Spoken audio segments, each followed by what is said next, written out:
இது வெறுமனே ராகுல் காந்தி நடத்துகின்ற போராட்டமாக இல்லாமல் இதை ஒரு மக்கள் போராட்டமாக மாற்றுவதன் மூலமா தான். அப்படி ஒரு பயம் இருக்கணும். இந்த நாட்டை மோடி கூட தப்பிச்சு ஓடிடலாம் அப்படின்ற ஒரு பயம் களத்தில் உருவாகாமல் இந்த பாசிசத்தை நம்மால் வீழ்த்த முடியாது. 543 தொகுதிகளில் 372 தொகுதிகளில் பதிவான வாக்குகளை விட எண்ணப்பட்ட வாக்குகள் அதிகமா இருக்குது. ஒரு பூத்துல 1000 ஓட்டு இருக்குதுன்னா 1500 ஓட்டு பதிவாயிருக்குன்னு வச்சுக்கலாம். இது எப்படி சாத்தியம்? இத அவங்க எலெக்ஷன் கமிஷனோட இந்த வாக்காளர் பட்டியலை வைத்து பதிவான வாக்குகளை வைத்து இதை ஆய்வு செஞ்சு இந்த முடிவுகளை வெளியிடுறாங்க. வெளியிட்ட உடனே அன்றைக்கு அந்த தரவுகளை எல்லாம் மறைக்க ஆரம்பித்து விட்டார்கள். அதே போல ராகுல் காந்தி ஆகஸ்ட் 7ஆம் தேதி எப்படி 2019 இதே தான் நடந்துச்சு. ராகுல் காந்தி இதை அம்பலப்படுத்தி பேசும் பொழுது பல மாநிலங்களில் மற்ற மாநிலங்கள்ல இந்த எலக்ட்ரோரல் ரோல் அப்படின்ற இந்த வாக்காளர் பட்டியலை ஈஸியா அக்சஸ் பண்ண முடியாத மாதிரி அதை மாத்திடுறாங்க. இன்னும் குறிப்பா பீகார்ல சொல்லணும் அப்படின்னா 3 லட்சம் வீடுகள் 3 லட்சம் வாக்காளர்களுடைய வீட்டு முகவரி அப்படின்றது 0. இன்றைக்கு முதல்வராக இருக்கின்ற தேவேந்திர பட்னாவிஸ் அவர் போட்டியிட்ட தொகுதியிலேயே அவர் தோல்வியை சந்தித்திருக்கிறார். அவரும் ஏமாற்றி தான் ஜெயிச்சிருக்கிறாரு. இது மகாராஷ்டிரால. இது எப்படி நடக்குது அப்படின்னா மாலை 5 மணி வரைக்கும் ஒரு நிலவரம், 5 மணிக்கு மேல ஒரு ஹைக்கு. குறிப்பா இத vote for democracy Devasahayam sir India முழுக்க எப்படி நடந்திருக்குதுன்றதை இதை அம்பலப்படுத்தி இருக்கிறாரு. ராகுல் காந்தி இத அவரோட மேட்ச் பிக்சிங் அப்படின்னு அவர் எழுதின கட்டுரையிலையும் இதை விளக்கி சொல்றாரு. அதாவது மாலை 5 மணிக்கு மேல் 12,000 பூத்துல பாஜக ஏற்கனவே நாடாளுமன்ற தேர்தலில் எந்தெந்த தொகுதியில் எல்லாம் தோல்வியை சந்தித்ததோ அந்த சட்டமன்ற தொகுதிகள் 85 சட்டமன்ற தொகுதிகளை குறிவைத்து இந்த மாலை 5 மணிக்கு மேல 5 மணி வரைக்கும் ஒரு நிலவரம். 5 மணி வரைக்கும் என்ன நிலவரம்? 58.22% வாக்குகள். அடுத்து ஒரு 10 நாள் கழிச்சு ஒரு 11 நாள் கழிச்சு தான்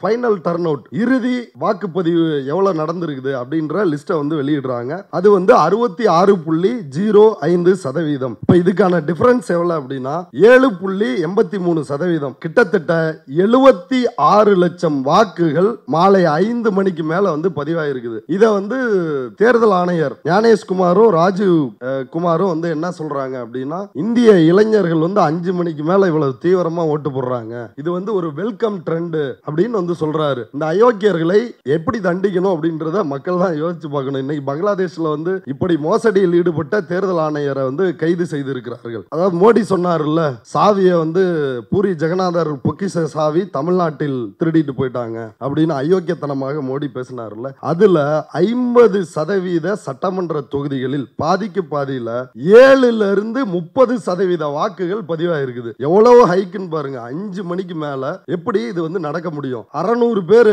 வரிசையா ஒவ்வொரு பூத்துலயும் போய் நிக்கிறாங்க அப்படின்னா அவங்க ஓட்டு போட்டு முடிக்கவே இந்த ஹைக்க தொடணும் அப்படின்னா 10 மணி நேரம் ஆகும். ஆனா எப்படி ஒரு 1 ஹவருக்குள்ள இவங்க 600 பேர் ஒவ்வொரு பூத்துலயும் போய் ஓட்டு போடுறாங்க. அதுவும் ஒரிசாவை கம்பேர் பண்றப்ப அது ஒரிசா ரொம்ப அதிகமா இருக்குது. தமிழ்நாட்டை பொறுத்த வரைக்கும் 2019 தேர்தலில் பாஜக வாங்கிய வாக்கு சதவீதம் 3.62%. 2024 இந்த நடந்து முடிந்த நாடாளுமன்ற தேர்தலில் பாஜக வாங்கிய வாக்கு சதவீதம் எவ்வளவு அப்படின்னா 11.24%. தமிழ்நாட்டில் எங்களிடம் வலிமையான பூத் ஏஜென்ட் இருக்குது. திமுக அதிமுகவை தாண்டி யாரும் இதை ஒன்றும் செய்ய முடியாது அப்படின்னு பலரும் Facebookல எழுதுறாங்க. ஓவர் கான்பிடன்ஸ் உடம்புக்கு நல்லதில்லை அப்படின்றதுக்கு இது ஒரு மிகச்சிறந்த உதாரணம். தமிழ்நாட்டிலும் 5 மணிக்கு மேல 7.53% ஹைக்கு வாக்கு பதிவாயிருக்குது. ஒத்த ஓட்டு வாங்குறதுக்கு யோகிதை இல்லாதவன் தான் அண்ணாமலைன்ற நபர். அவரோட சொந்த வார்டுல அந்த கட்சி நோட்டாவோடு போட்டி போடுகின்ற அந்த கட்சி எப்படி 8 தொகுதிகளில் 2வது இடத்தையும் 13 தொகுதிகளில் 3வது இடத்தையும் எப்படி பிடிச்சாங்க? தேர்தல் ஆணையர்களை நியமிக்கின்ற அந்த முறையிலேயே பிரச்சனை இருக்கிறது. அதுல இருந்து பார்க்கும் பொழுதே இந்த தேர்தல் நேர்மையாக நடக்காது அப்படின்றது ஒரு உதாரணம். அடுத்ததா சிசிடிவி ஃபுட்டேஜ். இப்ப மகாராஷ்டிராவில் இப்படி ஒரு 12,000 பூத்துல இந்த மாதிரியான மோசடிகளை ஒரு 85 தொகுதியில் அரங்கேற்றி இருக்கிறார்கள் அப்படின்றத கண்டுபிடிக்கிறாங்க. இப்ப எங்களுக்கு சிசிடிவி ஃபுட்டேஜ் வேணும், வீடியோகிராஃபி பண்ணியிருந்தா அந்த வீடியோக்கள் எங்களுக்கு வேணும் அப்படின்னு நீதிமன்றத்தை அணுகுகிறார்கள். நீதிமன்றமும் இந்த ஃபுட்டேஜை கொடு, இந்த வீடியோ காட்சிகளை கொடுக்கணும், வெளியிடணும் அப்படின்னு சொல்றாங்க. சொன்ன உடனே மோடிஜி என்ன பண்றாருன்னா திரும்ப ஒரு சட்ட திருத்தம், தேர்தல் நடத்தை விதிமுறைகளில் ஒரு திருத்தத்தை கொண்டு யார் வேணாலும் கேட்டா ஒரு வாக்காளரோ அல்லது வேட்பாளரோ கேட்டா அந்த ஃபுட்டேஜை கொடுக்கணும் அப்படின்றது இருந்ததை இவர் வந்து அது ஒரு ராணுவ ரகசியம் மாதிரி அதை இனி யாருக்கும் வழங்க முடியாது, 45 நாட்களுக்குள் அந்த வீடியோக்களை நாங்கள் டெலிட் செய்து விடுவோம் அப்படின்னு ஒரு சட்ட திருத்தத்தை கொண்டு வராரு. ரெண்டாவது, இப்ப சந்திரசூட் என்ன பண்றாரு அப்படின்னா, இப்ப இத்தனை அதிரடின்னு வீடியோ போட்டோம்ல, சந்திரசூட் அடுத்த அதிரடி போடுறாரு, அந்த மனுவை தள்ளுபடி செஞ்சிடறாரு. சோ இப்பயும் அதான் நடக்க போகுது. இப்ப நம்ம வந்து என்ன நினைக்கிறோம்னா, 4 நாள் கெடு, உடனே லிஸ்ட்டை விடு, 65 லட்சம் பேரை எக்ஸ்க்ளூட் பண்ணத காரணத்தை சொல் அப்படின்லாம் வந்து நீதிமன்றம் வந்து பேசி இருக்கலாம். ஆனா நீதிமன்றம் இந்த கோரிக்கை என்ன, எஸ்ஐஆர் ப்ராசஸ் வந்து தவறானது, குடியுரிமையை பரிசோதிப்பதற்கான அதிகாரம் தேர்தல் ஆணையத்துக்கிட்ட கிடையாது, அது உள்துறை அமைச்சகத்துக்கிட்ட தான் இருக்குது. இவன் எனுமரேஷன் ஃபார்ம் அப்படின்ற பேர்ல ஒரு ஃபார்மை கொடுத்து அவன் என்ஆர்சிக்கான டாக்குமெண்ட், குடியுரிமையை பரிசோதிப்பதற்கான டாக்குமெண்ட்டை கேட்கிறான் அப்படின்றதான் பிரச்சனை. ஆனா நீ அந்த பிரச்சனைக்கு என்ன தீர்வு அப்படின்றத நோக்கி போகாம நீங்க இந்த 65 லட்சம் பேரை லிஸ்ட்டை வெளியிடுங்க அப்படின்னு சொல்லி இப்படி அது வந்து போகுதே ஒழிய அந்த மனுவினுடைய ஒரு பிரதான நோக்கத்திற்கு நீதிமன்றம் செவி சாய்ப்பதாக தெரியவில்லை. தேர்தல் ஆணையத்திற்கு இந்த நாட்டினுடைய மக்களால் தேர்வு செய்யப்பட்ட எம்பிக்கள் போய் புகார் கொடுப்பதற்கும் அந்த புகாரை வாங்குவதற்கு தேர்தல் ஆணையர்களுக்கு அச்சமா இருக்குது. அந்த 1.5 கிலோமீட்டர் நடந்து போயிருவாங்களோ அப்படின்னு மோடி கவர்மெண்ட்டுக்கு அச்சமா இருக்குது. துணை ராணுவ படையை கொண்டு வந்து நிறுத்துகிறார்கள், 1000க்கும் மேற்பட்ட காவலர்களை வந்து நிறுத்துறாங்க. அந்த தடைகளை எல்லாம் தாண்டி, அந்த பேரிகேடை தாண்டி எகிரி குதிச்சு அந்த போராட்டத்தை நடத்தி இருக்கிறார்கள். பூஜ்ஜியத்தை கண்டுபிடித்தது இந்தியர்கள் அப்படின்றது எல்லாருக்கும் தெரியும். ஆனா வீட்டு கதவு எண் பூஜ்ஜியமா இருக்கணும் அப்படின்றத கண்டுபிடிச்சது யாருன்னா சௌகிதார். நம்ம சௌகிதார் தான் அதை கண்டுபிடிச்சிருக்காரு. ஏற்கனவே ராகுல் காந்தி மிக தெளிவா சொன்னாரு, இவர் வந்து சௌகிதார் கிடையாது, இவர் காவலாளி அல்ல, இவர் ஒரு திருடர் அப்படின்னு சொன்னாரு. அவர் ஒரு திருடர் அப்படின்றதற்கான ஆதாரம் இன்றைக்கு 100க்கு 100% நிரூபணமாக இருக்கிறது.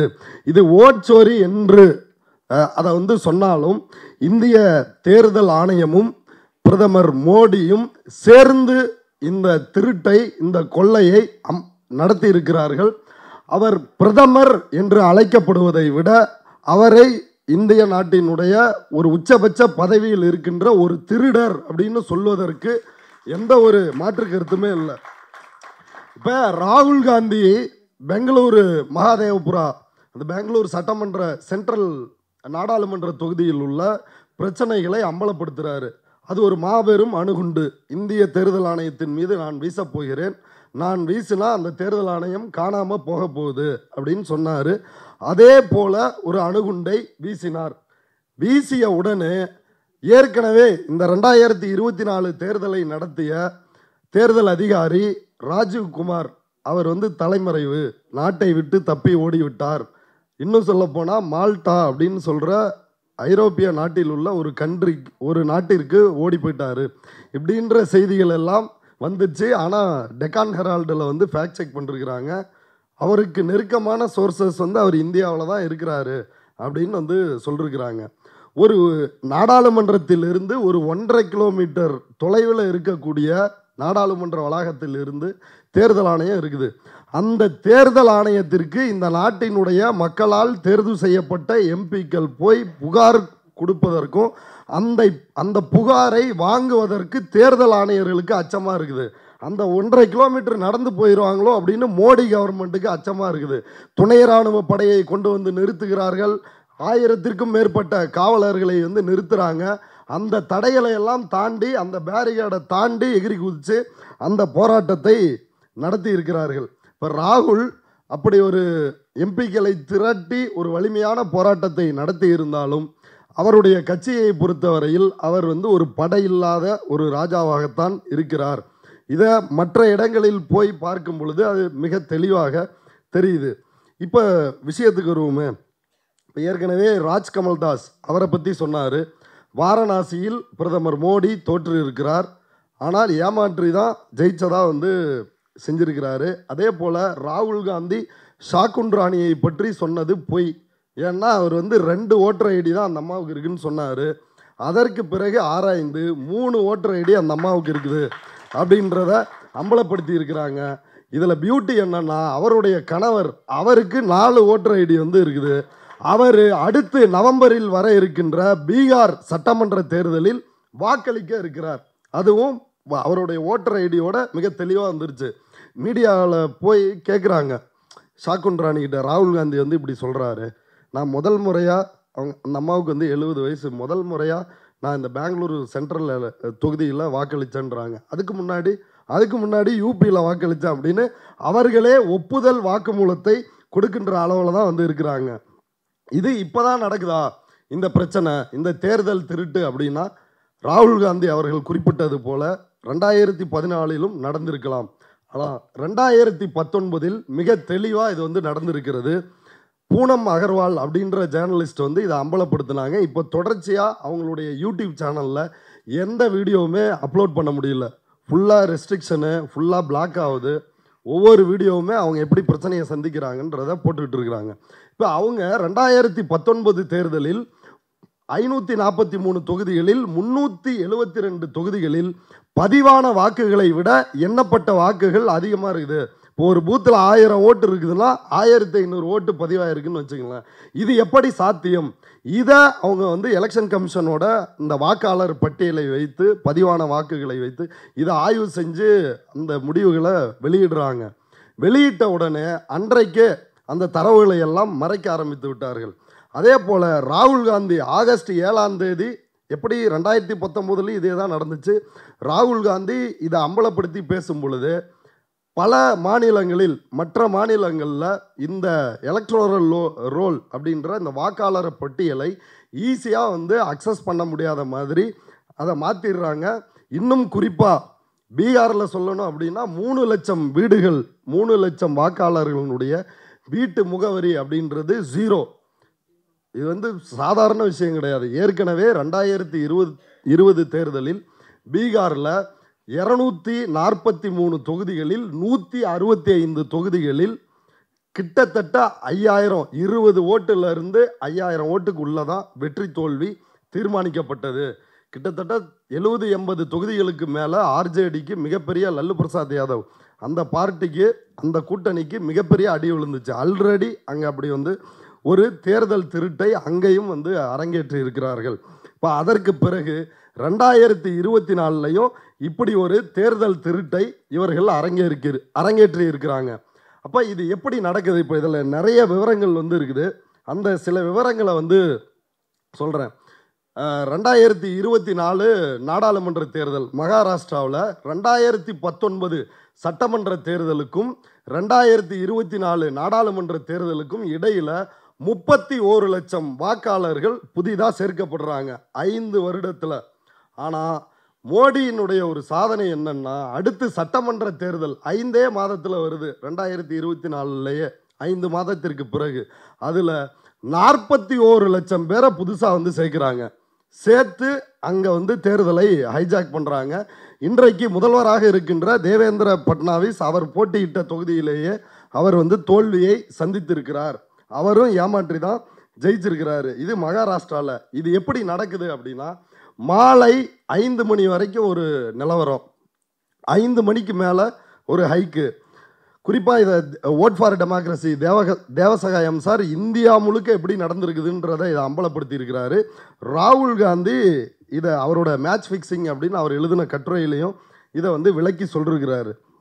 அதாவது மாலை 5 மணிக்கு மேல் 12,000 பூத்தில் பாஜக ஏற்கனவே நாடாளுமன்ற தேர்தலில் எந்தெந்த தொகுதிகளெல்லாம் தோல்வியை சந்தித்ததோ அந்த சட்டமன்ற தொகுதிகள் 85 சட்டமன்ற தொகுதிகளை குறிவைத்து இந்த மாலை 5 மணிக்கு மேலே 5 மணி வரைக்கும் ஒரு நிலவரம். 5 மணி வரைக்கும் என்ன நிலவரம்? 58.22% வாக்குகள். அடுத்து ஒரு 10 நாள் கழித்து, ஒரு 11 நாள் கழித்து தான் ஃபைனல் டர்ன் அவுட், இறுதி வாக்குப்பதிவு எவ்வளோ நடந்திருக்குது அப்படின்ற லிஸ்ட்டை வந்து வெளியிடுறாங்க. அது வந்து 66.05%. இப்போ இதுக்கான டிஃப்ரென்ஸ் எவ்வளோ அப்படின்னா 7.83%. கிட்டத்தட்ட 76 லட்சம் வாக்குகள் மாலை 5 மணிக்கு மேலே வந்து பதிவாயிருக்குது. இதை வந்து தேர்தல் ஆணையர் ஞானேஷ்குமாரும் ராஜீவ் குமாரும் வந்து என்ன சொல்கிறாங்க அப்படின்னா, இந்திய இளைஞர்கள் வந்து 5 மணிக்கு மேலே இவ்வளவு தீவிரமாக ஓட்டு போடுறாங்க, இது வந்து ஒரு வெல்கம் ட்ரெண்டு அப்படின்னு வந்து சொல்கிறாரு.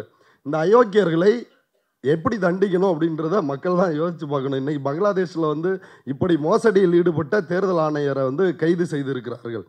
அதே போல் இவர்கள் அதை விட வந்து மோசமாக வந்து தண்டிக்கப்பட வேண்டிய குற்றவாளிகள். ஏன்னா மோடி நடத்தின மக்கள் மீது நடத்திய அத்தனை சர்ஜிக்கல் ஸ்ட்ரைக்குகளுக்கும் இந்த அயோக்கியர்கள் தான் வந்து காரணமாக இருந்திருக்கிறாங்க. அப்போ இந்த 76 லட்சம் வாக்குகள் போட்டு தான் இந்த மகாராஷ்டிரா தேர்தலை வந்து ஹைஜாக் பண்ணுறாங்க. அடுத்து ஒடிசாவில் இதெல்லாம் ஏற்கனவே தேவசகாயம் சார் வந்து ரிப்போர்ட்டாக கொடுத்தாரு. ஆனால் கட்சிகள் அதை பெரிய ஒரு பிரச்சனையாக எடுத்துக்கல. நாங்கள் மக்கள் தீர்ப்பை ஏற்கிறோம். அதான் யோசிச்சு பாருங்க, புல்வாமா மாதிரி ஒரு சம்பவம் நடந்த பிறகும் இந்திய மக்கள் மோடியை தோற்கடித்திருக்கிறார்கள். மோடியினுடைய மதவெறி, மோடியினுடைய தேசவெறி, இந்த பிரச்சாரத்திற்கு இந்திய மக்கள் அடிபணியவில்லை. இது மிக மிக முக்கியமான விஷயம். பாசிசம் ஒரு மக்களிடையே ஒரு அடித்தளத்தை உருவாக்கிக்கிட்டு தான் ஆட்சி அதிகாரத்திற்கு வரும் அப்படின்னு வந்து சொல்லுவாங்க. அப்படி பாஜக தன்னுடைய பெரும்பான்மையா அப்படி ஒரு அடித்தளத்தை அவர்களால் உருவாக்க முடியவில்லை அப்படின்றது தான் இந்த தரவுகள் வந்து நமக்கு சொல்ற விஷயம். ஒடிசாவில் 50% பாதிக்கு பாதி சட்டமன்ற தொகுதிகளில், அதாவது மோடி சொன்னார்ல, சாவியை வந்து பூரி ஜெகநாதர் பொக்கிஷ சாவி தமிழ்நாட்டில் திருடிட்டு போயிட்டாங்க அப்படின்னு அயோக்கியத்தனமாக மோடி பேசினார்ல, அதில் 50% சட்டமன்ற தொகுதிகளில் பாதிக்கு பாதியில் 7லிருந்து 30% வாக்குகள் பதிவாயிருக்குது. எவ்வளோ ஹைக்குன்னு பாருங்க. 5 மணிக்கு மேலே எப்படி இது வந்து நடக்க முடியும்? 600 பேர் வரிசையாக ஒவ்வொரு பூத்துலேயும் வந்து போய் நிற்கிறாங்க அப்படின்னா அவங்க ஓட்டு போட்டு முடிக்கவே இந்த ஹைக்கை தொடணும் அப்படின்னா 10 மணி நேரம் ஆகும். ஆனால் எப்படி ஒரு 1 ஹவருக்குள்ளே இவங்க 600 பேர் ஒவ்வொரு பூத்துலேயும் போய் ஓட்டு போடுறாங்க? அதுவும் ஒரிசாவை கம்பேர் பண்ணுறப்ப அது ஒரிசா வந்து ரொம்ப அதிகமாக இருக்குது. அடுத்து தமிழ்நாடு, கர்நாடகா ராகுல் காந்தி ஏற்கனவே சொல்லிட்டாரு. தமிழ்நாட்டை பொறுத்த வரைக்கும் 2019 தேர்தலில் பாஜக வாங்கிய வாக்கு சதவீதம் 3.62%. 2024 இந்த நடந்து முடிந்த நாடாளுமன்ற தேர்தலில் பாஜக வாங்கிய வாக்கு சதவீதம் எவ்வளோ அப்படின்னா 11.24%. தமிழ்நாட்டில் எங்களிடம் வலிமையான பூத் ஏஜென்ட் இருக்குது. திமுக அதிமுகவை தாண்டி யாரும் இதை ஒன்றும் செய்ய முடியாது அப்படின்னு பலரும் ஃபேஸ்புக்கில் எழுதுகிறாங்க. ஓவர் கான்ஃபிடன்ஸ் வந்து உடம்புக்கு நல்லதில்லை அப்படின்றதுக்கு இது ஒரு மிகச்சிறந்த உதாரணம். தமிழ்நாட்டிலும் 5 மணிக்கு மேலே 7.53% ஹைக்கு வந்து வாக்கு வந்து பதிவாயிருக்குது. மகாராஷ்டிராவில் 7.83%, இது 7.53%. எத்தனை தொகுதிகளில் நோட்டாவோட ஒத்த ஓட்டு வாங்கிறதுக்கு யோகிதை இல்லாதவன் தான் அண்ணாமலைன்ற நபர். அவரோட சொந்த வார்டில் அந்த கட்சி நோட்டாவோடு போட்டி போடுகின்ற அந்த கட்சி எப்படி 8 இடங்களில் 8 தொகுதிகளில் 2வது இடத்தையும் 13 தொகுதிகளில் 3வது இடத்தையும் எப்படி பிடிச்சாங்க? இப்போ இந்த கால்குலேஷனை நீங்கள் பண்ணி பார்த்தீங்கனாலே கிட்டத்தட்ட இந்த வெறும் 8 தொகுதியை மட்டும் வச்சு யோசிச்சாலே 48லேருந்து 50 தொகுதி வந்துருச்சு. கிட்டத்தட்ட அவன் ஏடிஎம்கேவை வந்து ஈக்குவல் பண்ணியிருக்கிறான். ஆல்ரெடி 2024 நாடாளுமன்ற தேர்தல் அடிப்படையில் பார்க்கும் பொழுது இவர்கள் தேர்தல் மோசடியில் ஈடுபட்டு கிட்டத்தட்ட ஒரு எதிர்கட்சி அப்படின்ற ஒரு அந்தஸ்தில் அவன் வந்து இருக்கிறான். இப்போ அடுத்த தேர்தலிலோ அதற்கு அடுத்த தேர்தலிலோ அவர்கள் ஈஸியாக ஏமாற்றி இந்த தேர்தலை வந்து ஹைஜாக் பண்ணுவாங்க அப்படின்றதுக்கான டேட்டா தான் இது. இந்த மாலை 5 மணிக்கு மேலே போட்ட வாக்குகள் இருக்குது இல்லைங்களா, மொத்தம் பாஜகவிற்கு 48 லட்சம் வாக்குகள் வந்து பதிவாயிருக்குது. அதில் 27 லட்சம் வாக்குகள்ன்றது 5 மணிக்கு மேலே போடப்பட்ட வாக்குகள். அப்போ பாஜக எவ்வளவு வாக்குகள் வாங்கினுச்சுன்னா வெறும் 21 லட்சம் வாக்குகள். அந்த 3.62லேருந்து 1-2% அவர்கள் கூடியிருக்கலாமே ஒழிய அவர்கள் இப்படி ஒரு வளர்ச்சியை அடையவில்லை. இதை வந்து தேவசகாயம் சார் சன் நியூஸ் டிபேட்டில் சொல்கிறாரு. சொல்லிகிட்டு இருக்கிறப்ப பாஜகவினுடைய புரட்சி கவிதாசன் அப்படின்ற ஒரு நபர், அந்த நபர் வந்து எப்படின்றது எல்லாருக்கும் தெரியும். அவர் வந்து சொல்கிறாரு, ஏன் சார் நீங்கள் வந்து மதுரையில் நடந்த மாநாடை பார்க்கலையா? 1,00,000 பேர் வந்தாங்க. நீங்கள் தமிழ்நாட்டில் எங்கேயுமே பார்க்கலையா? எத்தனை கொடி கம்பங்கள் இருக்கிறது, எவ்வளவு பேர் எங்கள் கட்சியில் வந்து சேர்ந்துட்டு இருக்கிறாங்க அப்படின்னு. இதில் நம்ம புரிஞ்சிக்க வேண்டிய விஷயம் என்னென்னா, பாஜக முதலில் நம்மை போன்ற அரசியல் தெரிந்தவர்களை முதல்ல பலி கொடுத்துட்டு தான் அவன் இந்த மோசடியவே அரங்கேற்றுறான். இப்போ நமக்கு ஒரு கான்ஃபிடன்ஸ் இருக்குது இல்லை, இங்கே நடக்கவே நடக்காது, இங்கே பண்ணவே பண்ணாதுன்னு. அப்போ இப்படி நம்புகின்ற நம்மை தான் முதல்ல அவன் பலியாக்கி அடுத்து இந்த மோசடியை வந்து அரங்கேற்றுறான். அப்படித்தான் தமிழ்நாட்டில் இப்படியான மோசடிகள் தமிழ்நாட்டிலும் அரங்கேறி இருக்கிறது. ஏற்கனவே பிரகல பிரபாகர் சென்னையில் வாய்ஸ் ஆஃப் டிஎன் நடத்தின கூட்டத்தில் இதை சொன்னார். தமிழ்நாடு போன்ற மாநிலங்களில் உடனடியாக ஒரு ஆட்சியை வந்து பிடிக்க மாட்டாங்க. முதல்ல 5%மாங்க, அடுத்து 10%மாங்க, அடுத்து எதிர்கட்சிம்பாங்க, அதற்கு அடுத்து ஆளுங்கட்சி அப்படின்னு ஒரு 15-20 ஆண்டுகள் இடைவெளிக்குள் ஆட்சியை பிடித்து விடுவார்கள். இப்போ ஒடிசா முதல்வராக இருந்த நவீன் பட்நாயக் அவர் வந்து இதை பற்றி கேர் பண்ணவே இல்லை. இப்போ இன்னைக்கு ராகுல் காந்தி இதை அம்பலப்படுத்தின உடனே தான் பதறி அடிச்சுக்கிட்டு வந்து எங்கள் ஊர்லேயும் இப்படி நடந்திருக்குது அப்படின்னு சொல்கிறாரு. அப்போ நாம் எந்த அளவுக்கு இதில் எச்சரிக்கையாக இருக்க வேண்டியது இருக்குது. வெறுமனே மோடி வந்து பாஜகவை ஜெயிக்க வைக்கிறது அதுக்காக மட்டும் இந்த தேர்தல் மோசடியில் ஈடுபடல. தன்னுடைய கட்சியிலேயே தனக்கு பிடிக்காதவர்கள் தன்னை யார் வந்து அடுத்து ரீப்ளேஸ் பண்ண போகிறாங்கன்னு அவருக்கு பயம் இருக்குதோ. உதாரணத்துக்கு நிதின் கட்கரி நாக்பூர் தொகுதியில் 3.5 லட்சம் வாக்குகள் வாக்காளர் பட்டியலிருந்து நீக்கப்படுது. எலெக்ஷன் முடிஞ்சு அவர் வந்து இந்தியா டுடேல பேட்டி கொடுத்துருக்கிறாரு, என் தொகுதியிலே இப்படி ஆயிடுச்சு அப்படின்னு. அப்போ மோடியால் சொந்த கட்சிக்காரங்களுக்கு கூட ஒரு பிரச்சனை இருக்குது அப்படின்றத பார்க்கணும். இப்போ இது மற்ற இடங்களில் நடந்த மோசடியை பற்றி இப்போ சொன்னேன். இப்போ இதில் அடுத்ததாக வந்து பார்க்க வேண்டியது என்ன அப்படின்னா, போய் தேர்தல் ஆணையத்திடம் புகார் கொடுக்கலாம், சுப்ரீம் கோர்ட்டில் வந்து போய் மனு போடலாம் அப்படின்ற ஒரு கருத்து தான் மீண்டும் மீண்டும் இருந்துகிட்டு இருக்குது. இப்போ ஒரு கிரிக்கெட் நடக்குது அப்படின்னா அந்த கிரிக்கெட்டில் கிரவுண்டுக்குள்ளே 2 அம்பையர் வந்து இருப்பாங்க. அந்த அம்பையர் வந்து மோடி செட் பண்ணுற ஆள். இப்போ இவங்க 2 பேரும் நம்மளை ஏமாற்றிட்டான், மோடி அவுட் ஆனதை வந்து நாட் அவுட் அப்படின்னு வந்து சொல்லிட்டாங்க அப்படின்னா, மூணாவதாக ஒரு 3rd அம்பையர் வெளியில் இருப்பார். அந்த 3rd அம்பையர் யார் அப்படின்னா அது நீதிமன்றம். அப்போ இந்த 3 பேரும், இந்த 2 பேரும் சேர்ந்து தான் இதை வந்து நடத்திட்டு இருக்கிறாங்க. யார் இந்த குற்றத்திற்கு உடந்தையாக இருக்கிறார்களோ அவர்களிடமே போய் மனு கொடுத்து இந்த பிரச்சனையை தீர்க்க முடியுமா? ராகுல் அப்படியான ஒரு விஷயத்தை தான் எடுக்கிறாரு. அதுக்காக ராகுலினுடைய நடவடிக்கைகளை நான் குறைவாக சொல்லவில்லை. அப்போ அப்படி வந்து அதை சரி செய்ய முடியுமா அப்படின்ற ஒரு கேள்வி இருக்குது. ஏன்னா உச்சநீதிமன்ற நீதிபதியாக இருந்த KM ஜோசப் அவருடைய அமர்வு ஒரு வழக்கை விசாரிக்கிறாங்க. தேர்தல் ஆணையரை எப்படி தேர்வு செய்ய வேண்டும் அப்படின்னு ஒரு உத்தரவை போடுகிறார்கள்.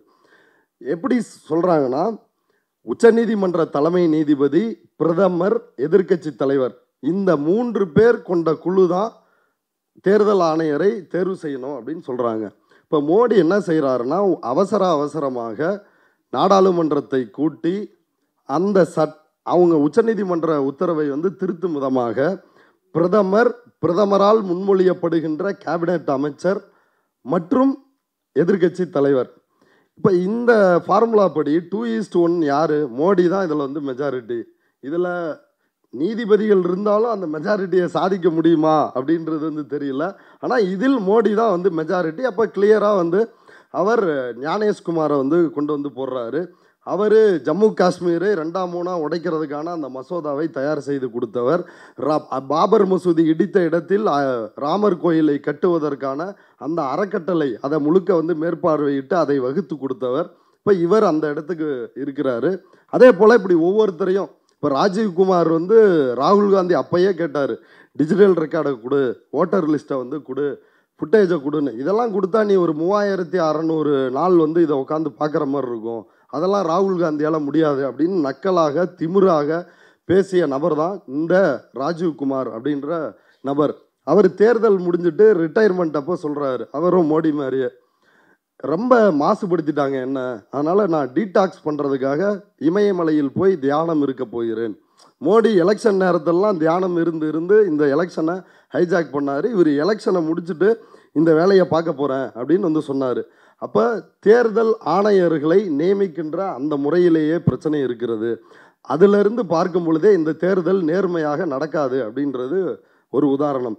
அடுத்ததாக சிசிடிவி ஃபுட்டேஜ். இப்போ மகாராஷ்டிராவில் இப்படி ஒரு 12,000 பூத்தில் இந்த மாதிரியான மோசடிகளை ஒரு 85 தொகுதியில் அரங்கேற்றி இருக்கிறார்கள் அப்படின்றத கண்டுபிடிக்கிறாங்க. இப்போ எங்களுக்கு சிசிடிவி ஃபுட்டேஜ் வேணும், வீடியோகிராஃபி பண்ணியிருந்தால் அந்த வீடியோக்கள் வந்து எங்களுக்கு வேணும் அப்படின்னு நீதிமன்றத்தை அணுகுகிறார்கள். நீதிமன்றமும் இந்த ஃபுட்டேஜை கொடு, இந்த வீடியோ காட்சிகளை கொடுக்கணும், வெளியிடணும் அப்படின்னு வந்து சொல்கிறாங்க. சொன்ன உடனே மோடிஜி என்ன பண்ணுறாருன்னா திரும்ப ஒரு சட்ட திருத்தம், தேர்தல் நடத்தை விதிமுறைகளில் ஒரு திருத்தத்தை கொண்டு வந்து யார் வேணாலும் கேட்டால், ஒரு வாக்காளரோ அல்லது வேட்பாளரோ கேட்டால் அந்த ஃபுட்டேஜை கொடுக்கணும் அப்படின்று இருந்ததை இவர் வந்து அது ஒரு இராணுவ ரகசியம் மாதிரி, அதை இனி யாருக்கும் வழங்க முடியாது, 45 நாட்களுக்குள் அந்த வீடியோக்களை நாங்கள் டெலீட் செய்து விடுவோம் அப்படின்னு ஒரு சட்ட திருத்தத்தை கொண்டு வராரு. ரெண்டாவது. மூணாவது, ராகுல் காந்தி மீண்டும் மீண்டும் ஏன் 6 மாதம் ஆச்சு அப்படின்னு ராகுல் காந்தி வந்து சொல்கிறாரு. 6 மாதம் நாங்கள் ஒர்க் பண்ணி தான் எடுத்தோம் அப்படின்னா அது வந்து மெஷின் ரீடபிள் பேப்பர் இல்லை, எல்லாமே மெஷினால் ஸ்கேன் பண்ண முடியாத பேப்பரில் டிஜிட்டல் மின்னணு வாக்காளர் பட்டியலை அவர்கள் தரவில்லை. இப்படி 7 அடி உயரத்துக்கு ஹார்ட் காப்பி தான் வந்து கொடுக்குறாங்க, அதை மெஷினால் ரீட் பண்ண முடியல. அப்போ அதை உடனடியாக அந்த டேட்டாவை எங்கெங்கெல்லாம் மோசடி நடந்திருக்குது அப்படின்றத அம்பலப்படுத்துவதற்கு லேட் ஆகுது. அப்போ மின்னணு வாக்காளர் பட்டியலை அவங்க வந்து தர தயாராக இல்லை. இப்படி பல விஷயங்களை சொல்லலாம்.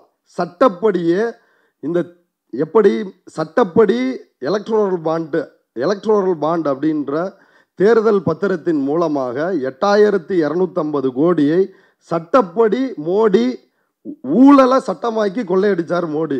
அதே போல சட்டப்படி தேர்தல் ஆணையத்தையும் நீதிமன்றத்தினுடைய உத்தரவுகளையும் மீறும் விதமாக சட்டப்படியே தேர்தலை ஹைஜாக் பண்ணிருக்கிறாரு.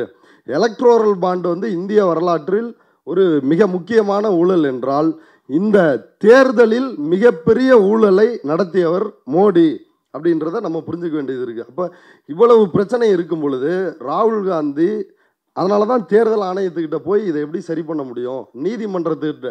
இப்போ யோகேந்திர யாதவ் செத்து போனதாக சொல்லப்பட்ட 2 பேரை உயிரோட கூப்பிட்டு வந்து கோர்ட்டில் நிறுத்துறாரு. இப்போ நீதிமன்றமும் சரி தேர்தல் ஆணையமும் எப்படி ரியாக்ட் பண்ணியிருக்கணும்? தேர்தல் ஆணையத்தின் தரப்பில் ஆஜரான வழக்கறிஞர் வந்து என்னையா ட்ராமா, இங்கே இவங்க 2 பேர் மிஸ் ஆகிருக்கிறதெல்லாம் வந்து ஒரு எரர் நடக்க தான் செய்யும், நீங்கள் வந்து அவங்களோட ஃபார்மை வந்து அப்லோட் பண்ண வேண்டியது தானே, அப்லோட் பண்ணால் நாங்கள் வந்து அதை பரிசீலிப்போம் இல்லை அப்படின்னு இப்படி தான் டீல் பண்ணுறாங்க. நீதிபதியும் இப்படி தான் டீல் பண்ணுறாரு. நீதிபதி சூரியகாந்த் இருக்கார்ல, இந்த வழக்கை கையாள்பவர், அவரும் வந்து ஆர்எஸ்எஸ் கூட்டங்களில் பங்கேற்று உரையாற்றுகின்ற ஒரு நபர் தான். இது எப்படி இருக்குது அப்படின்னா இந்த தீர்ப்பு, இப்போ சந்திரசூட் வந்து சொன்னார், என்ன சொன்னார், உடனடியாக எலக்ட்ரோரல் பாண்டு அந்த டீட்டெயிலை வந்து நீங்கள் வெளியிடணும் அப்படின்னாரு. எஸ்பிஐயோட சேர்மனாக இருந்த தினேஷ் குமார் காரா அப்படின்ற ஒரு நபர், ஐயையோ அது ரொம்ப பெரிய கஷ்டங்க, எங்களால் உடனடியாக வெளியிட முடியாது, ஒரு 3 மாதம் எங்களுக்கு டைம் வேணும் அப்படின்னு அவர் கேட்டார். அதற்கு பிறகு சந்திரசூட் அதை உடனடியாக வெளியிடலைன்னா நடக்கிறதே வேறன்னாரு. சரி, சந்திரசூட் வந்து அதிரடியாக இந்திய ஜனநாயகத்தை காப்பாற்றுவதற்காக இப்படி இறங்கியிருக்கிறாரு அப்படின்னு நான் உட்பட பலருமே சந்திரசூட் அதிரடி, சந்திரசூட் வந்து தூள் கிளப்பிட்டாரு, சந்திரசூட் மோடியை மிரட்டிட்டாரு, சட்டையை பிடிச்சி உலுக்கிட்டாரு அப்படின்னு வீடியோக்கள்லாம் வந்து போட்டோம். இப்போ அதில் வந்து ஆழ்ந்து பார்க்க வேண்டியது என்னென்னா, அந்த பட்டியலையும் வெளியிட்டுட்டாங்க, எவ்வளவு வாங்கினாங்கன்னு வந்து சொல்லிட்டாங்க, எல்லாமே பண்ணிட்டாங்க. பண்ண வெட்டி ஒரு மனு போடுறாங்க ஏடிஆர் சார்பா. அப்போ இந்த தேர்தல் நிதி பத்திரங்களை சட்டவிரோதம்னு அறிவிச்சிட்டிங்களேங்க ஐயா, அப்போ இதில் வந்து குவிட் ப்ரோக்கோ வந்து நடந்திருக்குது, ஒரு ஆதாயத்திற்காக நிதியை வாங்கி கொண்டு அவர்களுக்கு கான்ட்ராக்ட் கொடுக்கறது, இப்படி பல்வேறு வேலைகளை இவங்க வந்து செஞ்சிருக்க முறைகேடுகள் நடந்திருக்குது. அப்போ இதை விசாரிக்க வேண்டும், இந்த 8250 கோடியை வசூல் பண்ணணும் அப்படின்னு ஒரு மனு போடுறாங்க. இப்போ சந்திரசூட் என்ன பண்ணுறாரு அப்படின்னா, இப்போ இத்தனை அதிரடின்னு வீடியோ போட்டோம்ல, சந்திரசூட் அடுத்த அதிரடி போடுறாரு, அந்த மனுவை தள்ளுபடி செஞ்சிடுறாரு. ஸோ இப்போயும் அதான் நடக்க போகுது. இப்போ நம்ம வந்து என்ன நினைக்கிறோம்னா, 4 நாள் கெடு, உடனே லிஸ்ட்டை விடு, 65 லட்சம் பேரை எக்ஸ்க்ளூட் பண்ணதை காரணத்தை சொல் அப்படின்லாம் வந்து நீதிமன்றம் வந்து பேசியிருக்கலாம். ஆனால் நீதிமன்றம் இந்த கோரிக்கை என்ன, எஸ்ஐஆர் ப்ராசஸ் வந்து தவறானது, குடியுரிமையை பரிசோதிப்பதற்கான அதிகாரம் தேர்தல் ஆணையத்துக்கிட்ட கிடையாது, அது உள்துறை அமைச்சகத்துக்கிட்ட தான் இருக்குது, இவன் எனுமரேஷன் ஃபார்ம் அப்படின்ற பேரில் ஒரு ஃபார்மை கொடுத்து அவன் என்ஆர்சிக்கான டாக்குமெண்ட், குடியுரிமையை பரிசோதிப்பதற்கான டாக்குமெண்ட்டை கேட்குறான் அப்படின்றதான் பிரச்சனை. ஆனால் நீ அந்த பிரச்சனைக்கு என்ன தீர்வு அப்படின்றத நோக்கி போகாமல் நீங்கள் இந்த 65 லட்சம் பேரை லிஸ்ட்டை வெளியிடுங்க அப்படின்னு சொல்லி இப்படி அது வந்து போகுதே ஒழிய அந்த மனுவினுடைய ஒரு பிரதான நோக்கத்திற்கு நீதிமன்றம் செவி சாய்ப்பதாக தெரியவில்லை. அது போகிற போக்க பார்த்தாலே தெரியுது, அது இன்னொரு சந்திரசூட்டின் அதிரடியை போலத்தான் அந்த விஷயம் இருக்கும் அப்படின்றது மிக தெளிவாக தெரிகிறது. அதனால தான் இந்த நீதிமன்றத்திற்குள் போய் இதை செய்ய முடியுமா அப்படின்ற ஒரு விஷயத்த சொல்கிறோம். இப்போ இறுதியாக இந்த விவகாரத்தை பொறுத்த வரைக்கும் நம்ம கவனிக்க வேண்டிய விஷயம் என்ன அப்படின்னா, இந்த பீகாரில் நடக்கின்ற எஸ்ஐஆர் ஆண்டுதோறும் ஸ்பெஷல் சம்மரி ரிவிஷன், சிறப்பு சுருக்க திருத்தம் அப்படின்ற பேரில் வாக்காளர் பட்டியலில் பாஜக மோசடி செஞ்சிட்டு இருக்கிறான். அவன் ஒவ்வொரு ஜனவரி 1ஆம் தேதியும் அந்த பட்டியலை வந்து வெளியிட்டு இருப்பான். அப்போ இந்த எஸ்ஐஆர்ன்றது வந்து அப்படி ஏதோ மோசடி செய்கிறதுக்காக கொண்டு வர்ற ப்ராசஸ் அப்படின்னு வந்து நினைக்காதீங்க. ஆல்ரெடி அதை பண்ணுறதுக்கு இன்னொரு ப்ராசஸ் இருக்குது. இதில் இந்த ஸ்பெஷல் இன்டென்சிவ் ரிவிஷன் அப்படின்ற பேரில் சிறப்பு தீவிர திருத்தம், இந்த இன்டென்சிவ் அப்படின்ற வார்த்தைக்கு அரசியல் சட்டத்தில் பொருள் சொல்லப்படவில்லை. அதனால் இன்டென்சிவ் அப்படின்றதுக்கு என்ன மீனிங் அப்படின்னு ஞானேஷ்குமார் கொடுக்குறாருன்னா, குடியுரிமையை பரிசோதிப்பது அதுதான் இன்டென்சிவ்க்கான பொருள் அப்படின்னு குறுக்கு வழியில் சிஏஏ அப்படின்ற இந்த குடியுரிமை திருத்த சட்டத்தை அமல்படுத்துகிறார்கள். நேரடியாக அமல்படுத்தினா கடுமையான எதிர்ப்புகளை சந்திக்க வேண்டும் அப்படின்றதுனால மிகப்பெரிய சாகின் பாக்குகள் இந்தியா முழுக்க உருவாகி போராட்டத்தை நடத்துவார்கள்ன்றதுனால குறுக்கு வழியில் இந்த டேட்டாவை கலெக்ட் பண்ணி அடுத்து அவர்களை குடிமக்கள், இந்திய நாட்டின் குடிமக்கள் இல்லை அப்படின்றத அறிவிக்க போகிறான். இப்போ தோழர் வந்து சொன்னார், நாங்கள் பீகார் போனப்போ அந்த போஜ்பூரில் ஒரு ERO electoral election registration officer, அவர் வந்து அவரே முடிவு பண்ணுறாரு, நீ வந்து குடிமகன் கிடையாது, நீ ஒரு பங்களாதேஷி அப்படின்னு வந்து அவரே சொல்கிறாரு. அப்போ இப்படியான சிக்கல் வந்து இருக்குது. இப்போ இது நாள் வரைக்கும் வாக்குரிமை அப்படின்ற ஒரு பிரச்சனையாக தான் இருந்தது. ஆனால் தற்பொழுது அது ஒரு குடியுரிமை சம்பந்தப்பட்ட ஒரு பிரச்சனையாக அதை பார்க்க வேண்டியது இருக்குது. அவனோட நோக்கமும் அதுதான். இப்போ அண்ணல் அம்பேத்கர் வந்து என்ன செய்கிறாருன்னா, இதுக்கு முன்னாடி இந்திய வரலாற்றில் இப்போ இந்த நடவடிக்கையே ஒரு சனாதன நடவடிக்கை தான். இதுக்கு முன்னாடி இந்திய வரலாற்றில் ஒரு மனிதனுக்கு ஒரு மதிப்பு அப்படின்னு எதுவுமே கிடையாது. ஒன் ஓட் அப்படின்றது எப்பயுமே கிடையாது. வாக்குரிமை என்பதே அவர்களுக்கு கிடையாது. அவர்கள் இந்த அரசிலோ எந்த அமைப்பிலுமே அவருக்கு வந்து பங்கேற்பதற்கான எந்த வாய்ப்புகளுமே இல்லாமல் இருந்துச்சு. ஆனால் அண்ணல் அம்பேத்கர் ஒன் ஓட், ஒரு மனிதனுக்கு ஒரு வாக்கு ஒரு மதிப்பு அப்படின்ற ஒரு மாபெரும் புரட்சியை செய்கிறாரு. இது எதிலிருந்து நடக்குது? ரஷ்யாவில் நடந்த புரட்சி, அதை ஒட்டி உலகம் முழுக்க ஏற்பட்ட மாற்றம், அதில் அண்ணல் அம்பேத்கர் ஒரு பிரதான பங்காற்றி ஒரு மாபெரும் வாக்குரிமை அப்படின்ற ஒரு ஆயுதத்தை நமக்கு வந்து பெற்றுத்தர்றாரு. ஆனால் இந்த மோடி அரசாங்கம் என்ன செய்யுது அப்படின்னா, அதை ஒழித்து கட்டுவது. கடந்த 2000-3000 ஆண்டுகளில் சூத்திரர்கள், பஞ்சமர்கள், இந்த மதத்தை விட்டு வெளியே போன இஸ்லாமியர்கள், சுயமரியாதைக்காக மதம் மாறியவர்கள், இப்போ இவர்களுக்கெல்லாம் என்ன இடம் அப்படின்றது ஏற்கனவே ஒரு இடம் இருந்துச்சு. அந்த இடத்த மாற்றி இந்த சோசியல் ஆர்டரை மாற்றணும் அப்படின்றது தான் அண்ணல் அம்பேத்கரினுடைய கனவு.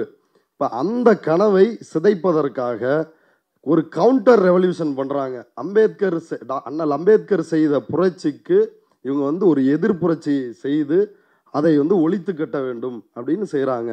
அப்போ இதன் மூலமாக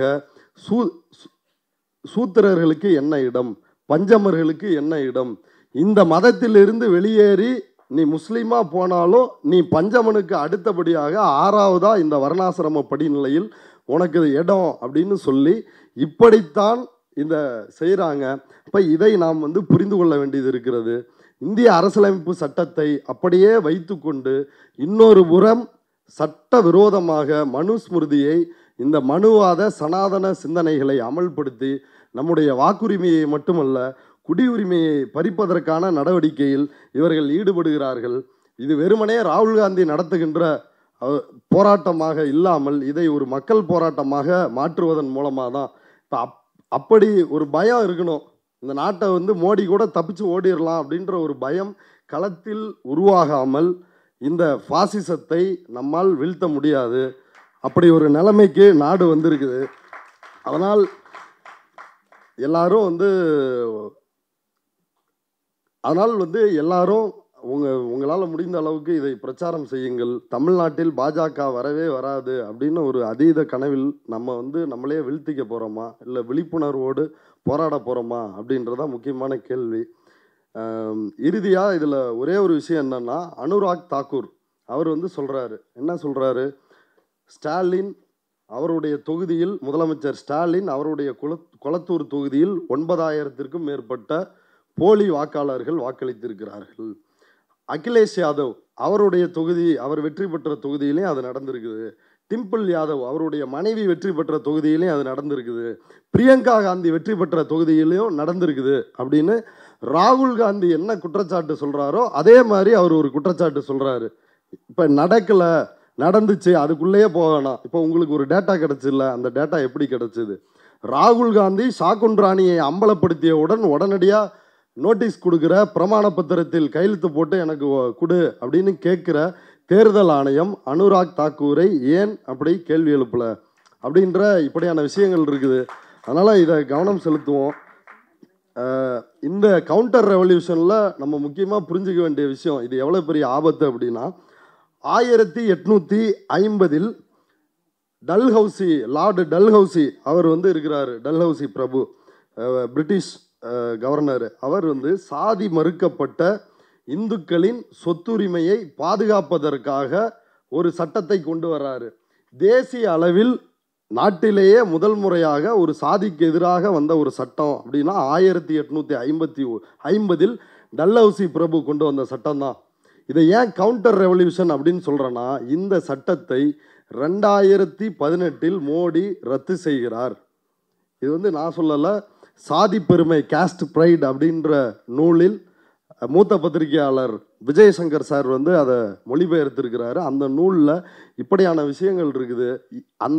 அதை படிப்பதன் மூலமாக தான் இந்த கவுண்டர் ரெவல்யூஷன் எப்படி நடந்துட்டு இருக்குது, கடந்த காலத்தில் நம்முடைய முன்னோர்கள் எப்படியெல்லாம் போராடி நமக்கான ஜனநாயக உரிமைகளை வாங்கினார்களோ அதையெல்லாம் இந்த ஜனநாயகத்தை குழி தோண்டி புதைத்து தேர்தல் ஆணையத்தை கையில் வைத்து கொண்டு நீதிமன்றத்தை தன்னுடைய நீதிமன்ற அணியாக மாற்றி பாஜக இதை செய்கிறது. அதை புரிந்து கொள்ள வேண்டும். நன்றி, வணக்கம், வாய்ப்புக்கு.